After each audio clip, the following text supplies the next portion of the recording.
अस्सलाम वालेकुम। मैं नहायत गरीब आदमी हाँ। घर मेरा किराए दा है। दो बेटियां मेरे दो बेटे ने। शुगर का पेशेंट हाँ मैं। तो शुगर की वजह तो मेरी लत्त कट्टी गई है। तो शुगर की लत्त कट्टन तो पहले मैं मोटरसाइकिल तो मैं सप्लाई देंदा सा गोलियां टाफियां दी। तो मेरे घर का सिलसिला नहीं चलता। दो मेरी बहुत परेशान आ। सुबह की होंगी तो शाम की नहीं होंगी, शाम की हो तो सुबह को कोई अल्लाह का नेक बंदा तिना टायरां वाली मोटरसाइकिल का मैनू बंदोबस्त कर दे तो मैं अपने घर का निज़ाम चला लवां, रोज़गार बन जाए मेरा। जंगला मेरे को पे है तो जंगले तो मैं अपना काम शुरू कर सकां दोबारा। मैं मेहनती आदमी हाँ। मैं सारी ज़िंदगी मेहनत करके खादा है।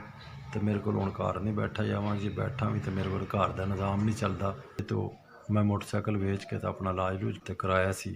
तो हुण मैं मोटरसाइकिल की गुंजाइश नहीं हैगी। ना बेटे की इन्नी कमाई है कि मैं मोटरसाइकिल दोबारा लै सकां। कोई अल्लाह का नेक बंदा मेरे नाल तावन कर दे कि मैं अपना दोबारा रोज़गार मेहनत शुरू कर सकां।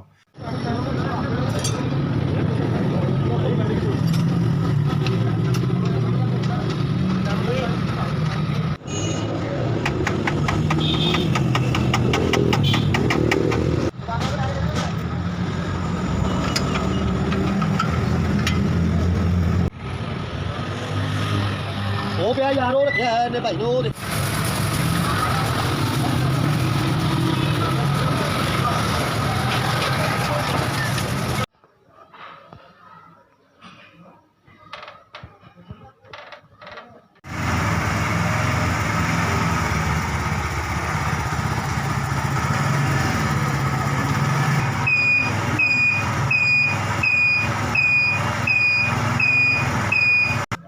मोटरसाइकिल बहुत पसंद आई। अल्लाह तुहानू जिंदगी देवे, तंदुरुस्ती देवे। अल्लाह पाक तुहाडे कारोबार बरकत देवे, तुहाडे बच्चों की जिंदगी करे।